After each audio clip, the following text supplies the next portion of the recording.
আজকে আমি নিয়ে চলে এসেছি খাস করে ছাত্রছাত্রীদের জন্য, স্টুডেন্টদের জন্য কিছু গুরুত্বপূর্ণ প্রশ্ন যেটা আমরা করব এআইকে। এটা প্রায় সব ধরনের স্টুডেন্টের জন্যই আজকের ভিডিওটা, কারণ এর মধ্যে আমরা অনেক কিছু শিখতে পারবো।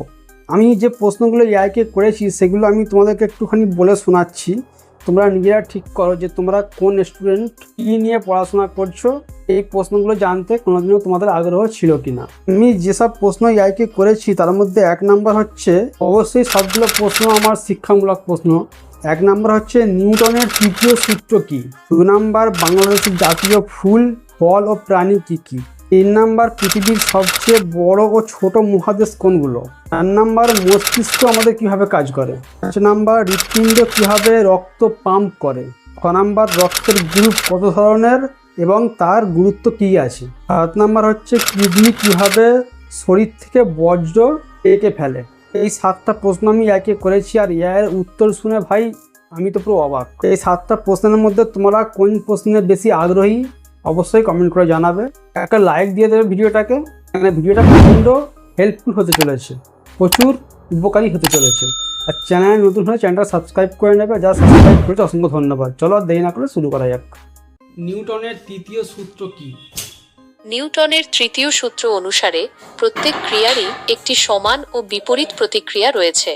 সহজ ভাষায়, যখন কোনো বস্তু অন্য বস্তুর উপর বল প্রয়োগ করে তখন দ্বিতীয় বস্তুটিও প্রথম বস্তুর উপর সমান ও বিপরীতমুখী বল প্রয়োগ করে।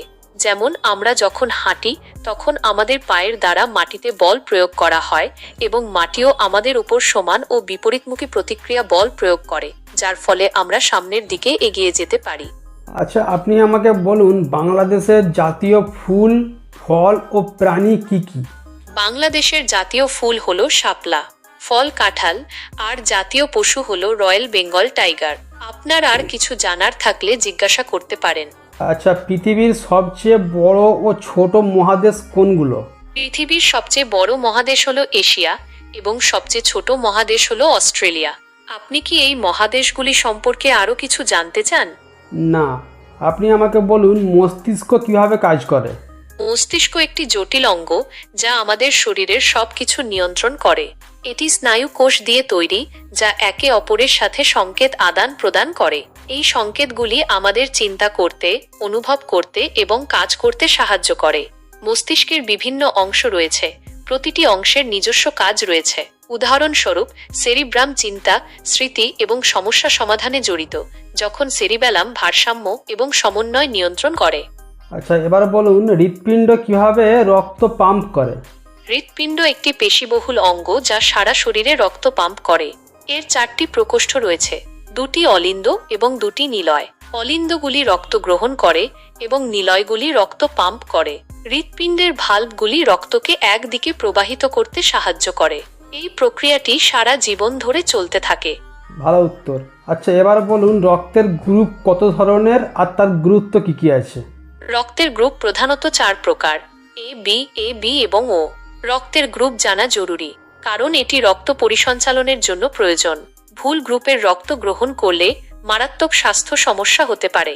আপনার রক্তের গ্রুপ জানা থাকলে প্রয়োজনে দ্রুত রক্ত পাওয়া সহজ হয়। আচ্ছা, এবারে বলুন কিডনি কিভাবে শরীর থেকে বর্জ্য ছেঁকে ফেলে।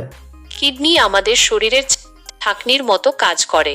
এরা রক্ত থেকে বর্জ্য পদার্থ এবং অতিরিক্ত জল ছেঁকে নেয়, যা পরে প্রস্রাবের মাধ্যমে শরীর থেকে বেরিয়ে যায়। কিডনি শরীরকে সুস্থ রাখতে খুবই গুরুত্বপূর্ণ ভূমিকা পালন করে।